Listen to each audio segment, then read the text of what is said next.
I'm sure you'll have goosebumps. कि साहब अभी आप दुश्मन की MMG के रेंज में. It had firing every day. A sound came which actually came and hit me in front of my leg. Holy cow, my leg is gone. I was a panga taker in India. I became such a terror. Jai Hind everyone. Today I am very excited to introduce you to my NDA course mate, 85 Delta, 85 detonators, and my good friend Colonel Ranjit Kamalakaran. To tell you in brief, Colonel Ranjit Kamalakaran was a boxing medalist and he was instrumental in my squadron getting the boxing trophy. And he has got medals in rowing, swimming, diving, water polo, and he used to be the academy cricket player and in the academy cricket team rather. And he has played India under 19 and also represented services in the cricket. And he got commissioned in the Corps of EME. In the NDA, he was a techie as we can expect. And thereafter, he did his BTech from CME Pune. And thereafter, he has done his MTech from IIT Kanpur. Without wasting much time, welcome Colonel Ranjit. Thank you so much, Bharat. I mean, it's a pleasure and kind of you to have given an introduction like this. Thank you so much. Yeah. You have done all those things and that's how it has come out. And can you please tell our viewers about your journey and experience in the core of EME? Yeah, actually, everybody aspires to get into a fighting arm when you join the IMA after NDA or directly as IMA. But I got, selected for the Corps of Electronics and Mechanical Engineers, which actually became a boon for me. And in 1994, I got commissioned and I did my attachment with 3JAT and thereafter came into EME. It has been an extremely amazing journey in the Corps of Electronics and Mechanical Engineers, where I could actually hone my skills in the field of tanks. If I can explain it to you, that is the tracked vehicles, all kind of vehicles.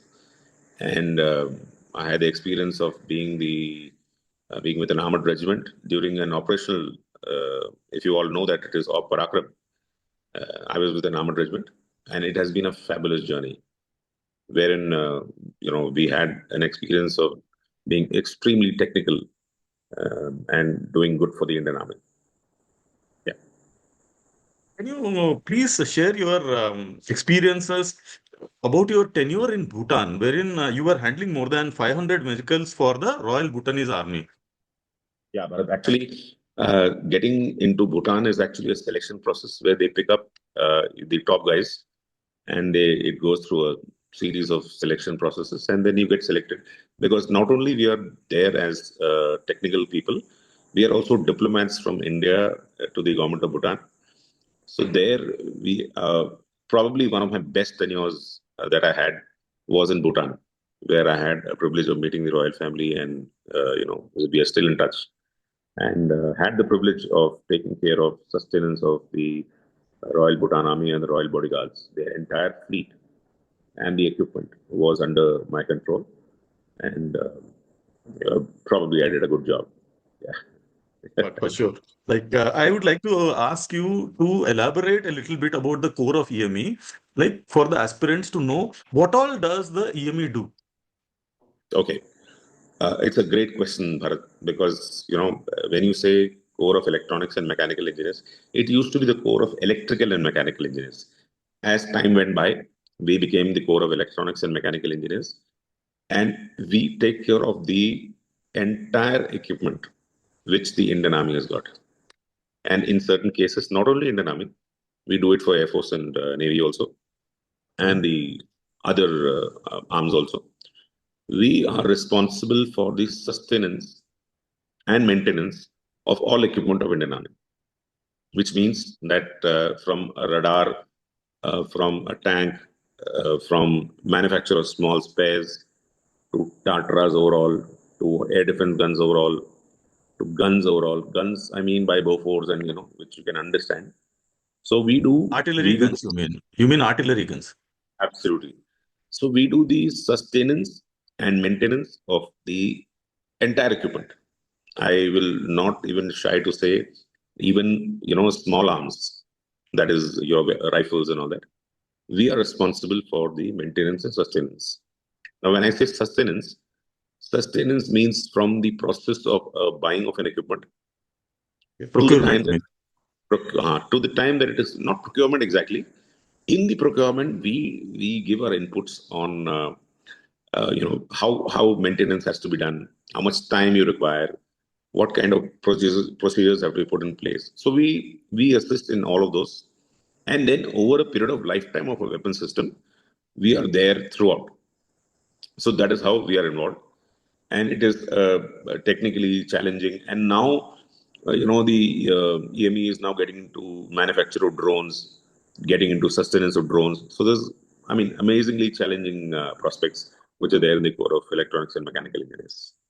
It's, if I can put it this way, that in the Air Force, we have the entire engineering branch which does this. We have two portions in that called as AEL and AEM, the electrical engineers and the mechanical engineers. So your core does the entire job of that. And you have had a tenure as a commanding officer of a depot where you were dealing with tanks and tracked vehicles. You had mentioned it some time back also. Can you please elaborate this? Which Yeah, tanks and what all? I commanded. It's called the. I don't know how secretive it is. I mean, Bharat, you can censor it in case you need to cover the, cut the name. So I was in Jodhpur, and I was responsible for medium overall of tank T-72, BMP 2s, and now Arjuns. That is another of the tanks that we have been indigenously made. Uh, what we do in that is, a tank when it is purchased, or a BMP when it is purchased, it has got a set life. So let us say that the life is 30 years. Now, a vehicle cannot sustain 30 years in its own steam. So we need to have an intervention to maintain it. So we change the engine, tracks, whatever is required, and we make it, near new at around 10 to 15 years. And after that, the second time it has to have an intervention, it goes for an overall, wherein the complete vehicle is changed. So we are responsible for making a tank fleet or a vehicle. It's called a vehicles. Track vehicles are called a vehicles. We make it renewed, make it 0 kilometers, 0 hours. That's how we call it for sustenance in the Indian Army. That is what we do. Well, that's what I did. Yeah. Can you please tell me about BMPs? It is very easy for a lot of my aspirants to know what is a tank. What is a BMP? Okay.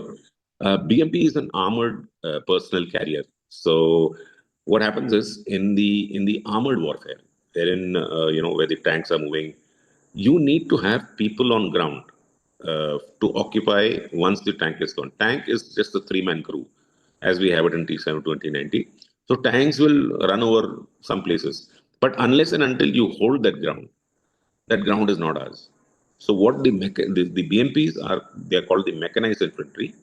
Infantry is people on foot.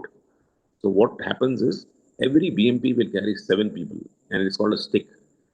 So during the operation, once the tanks have gone, these people come behind, or they can even go on their independent way, and they reach a particular point, neutralize the enemy, and then the stick comes out, and they occupy the land on ground, which actually gives us a confirmation that yes, this land is ours.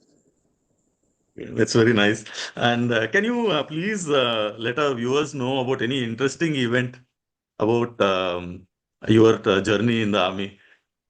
Believe me, Army is a place. I'm sure Air Force and Navy are also the places where you'll have many, many, many incidences which will actually excite you. Okay, and doing training in NDA or IMA or Air Force Academy is a separate thing. But when you actually go onto the battlefield, that's a different ball game altogether. So I'll give you a small incident. There are the two incidences. In my first, uh, after commissioning, we are as a technical support arm. We are to do attachment with infantry or armored or RT, whatever. Okay. So in my time, I did my attachment with a infantry regiment called the 3 Jat. Now, 3 Jat is a very famous infantry regiment which won the Battle of Dogra. Okay, Okay. so all the kids who are watching it, please Google and see the Battle of Dogra. I'm sure you'll have goosebumps. It's a very, very decorated regiment. And so I got I had the privilege of getting attached to a three jat, and the first place that I was posted was a place in Kiran sector. That also you can see. Kiran sector is a sector which is bordering Pakistan, and it had firing every day across. So they were firing, we were also firing. So the first time, if somebody says that you're not afraid when a fire comes to you, that guy is lying. Okay, you might be the bravest guy, but when once the bullet goes past you, you will actually have goosebumps or whatever. I don't want to say in any other language. So I was walking, and these guys were taking chuski with me. They were having fun. So then he says कि साहब अभी आप दुश्मन की MMG के range में.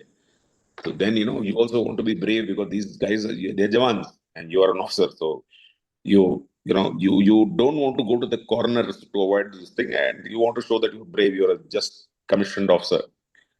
But then you walk along because he's also walking along. Then once we reach, believe me that we used to have firing every day. This was Initially, January 1995, you mean? correct. Okay. And we used to be firing every day. So we used to, and when there is a fire, and when these guys used to fire something known as a ultra machine gun, UMG, this thing was the bullet, okay? You won't hear the bullet coming. But once it passes you, because it is faster than this speed of sound, you'll hear a tha, one sound. And one day I was sitting on an MMG. This is medium machine gun, and suddenly one tha sound came, which actually came and hit me in front of my leg, and something hit my leg. So I said, "Holy cow, my leg is gone." So then I put my hand slowly back. Once a bullet hits you, it doesn't pain. Okay, Okay. and what you see in the movies is bullshit. Ooh, and all that. Nothing happens. It's a smooth pass. It's only after some time that, once the bullet goes through, that starts paining. So I put my hand slowly down to feel that, oh, nothing has happened. Okay. So that was an amazing. We had a superb interaction with the people in Kiran sector, in Kiran village. They used to love us, and we used to support them in any which ways. Indian Army has always been in support of people in Kashmir. We have never ever done anything which is against the norms. Okay, except the terrorists, yes, definitely kill them. Um, and in the same tenor, then we were shifted to a place called Gurez sector. Now, Gurez sector, the temperature is minus 36 in winters, and believe me, the washrooms are outside. We had only 1 minute to go outside with extremely hot water, and in 1 minute it'll freeze. So only you had to clear everything. Okay, otherwise the water will freeze. They have to come back inside. So, and Indian Army has been fun. It has been challenging. It has been fun, and it is a great place to be, whether it is Army, Navy, Air Force. Yeah. Okay. Now, to my viewers, I would like to let them know about one facet of yours, that Colonel Ranjit Kamalakaran, when he was BCC Kamalakaran of Delta Squadron, he is the first recipient of a merit card in a variety entertainment. In India, there is something called as entertainment programs. It's a battalion competition. It is inter-battalion competition. It is. So it will not be fought in terms of one Delta Squadron or something like that. Alpha, Bravo, Charlie, Delta, that's one battalion. And thanks to him, one battalion always used to win. And for the first time in the history of NDA, there was one cadet who was given this merit card in this. Initially, a lot of people, even now, when people say that somebody has got a merit card in this, people have, I would say they will not trust it so simply. In fact, when I was a divisional officer in Alpha Squadron, again, a Delta Squadron guy, that time Cadet Nautiyal, now he's flying Mirage 2000. Now, and the SCAT too. I came to know about that. Now, this student was not at your level, but he was also a very person who was, I would say, uh, he's very talented, to tell you the least. So, when I proposed that Cadet Nautiyal should get of course, these people are very indisciplined cases also. That is also there because they are big panga takers. So when I proposed this fellow for a merit card in entertainment, then commandant laughed at me and told me this has never happened. Then I told that my coursemate has got it, and you can go and check it up. So he got checked up, and this guy was also a recipient of Great. So that's what is my experience. And another facet about Colonel Ranjit Kamalakaran is that we have never lost camp games, especially the tug of war and all. No? We have never lost as detonators because he used to be the anchor and exceptionally talented person to tell the least. And I move on to the next question, which is about like now that I've covered something about NDA, can you please share some of your interesting events, if at all you have, regarding your NDA days? Okay, I was a panga taker in India, and I lost a term because of that. But after that, I became something known as in Indian Army, they call it OG. That means I became so strict with my disciplinary process and stuff like that I passed out from NDA as a divisional cadet captain, which is an appointment, which is a sword appointment. And I became so OG that I used to be a terror in NDA. I, there's if there is anything going wrong, and that continued to IMA also, where I became a battalion cadet captain, and I passed out in the top tier, wherein I said I will not do anything wrong. Though the why I got relegated is a big story, which Bharat will tell you when he's interacting with you. So what happened was thereafter I became such a terror that even the highest of appointment, if they used to call somebody for indiscipline, and they used to say, sir, even DCC Kamalakaran has called me. He said, you please go there, because if you don't go there, then he will screw the shit out of you. So, but it was a National Defense Academy is an amazing place. Like what Bharat told you, that we had a reunion right now wherein we had 100 of our course getting together. Believe me, guys, he's there to coach you to become a part of the defense forces, be it NDA, be it IMA, be it Air Force Academy, be it Naval Academy. This is a privilege that you'll have. This is your honor, where you get to serve the country in the best possible way. And there is nobody better than Bharat who can get you into this. Bharat has been my course mate. Bharat has been a very straightforward gentleman, and anybody going through him, I'm sure he'll become an amazing officer. Yeah. Thank you very much for your kind words. And thank you very much for this interaction. And at the parting shot, you already given an advice to the candidates. Would you like to mention anything? Yeah. Believe me, guys, when you join any academy, the initial 7 days or 10 days is absolutely shit, because when you join there, you will miss your parents, you will miss your family, but that is how you are groomed. That is how you are there, because in ND especially, you're there at 16 and a half, 17 to around 19. It is that age. So you may feel, oh, kahan phas gaya yaar? It is tough. If you see the Lux movie, where the guy is in ND, IMA, NDA is slightly more younger. It's about 3 more years younger than before your college. So immediately after 12th, you're joining there. But it will be one of your journeys which you will never ever say, oh, kahan phas gaye. Once you get commissioned through the National Defense Academy, you will have friends for life. You'll have memories for life. It is probably, even when your next janam happens, that is what in the Hindu Sanatan Dharma they say, you will want to do it once more. Okay, and every moment of what the ragada you go through, the toughness that you go through, the studies that you go through, the place which is there, will remain with you throughout your life. And the friends that you make, and thereafter the families which join you, it is an outstanding journey that you will start your life with. Yeah. Thank you very much. And it's great to connect with you. And we'll soon have another meeting like this, wherein the aspirants will benefit. Thank you very much, Ranjit. Thank you so much, Bharat. Thank you so much for calling me. I mean, you made me, look very, very important. So kind of you. Extremely kind of you. Thank you. Jai. Thank you. Jai Hind.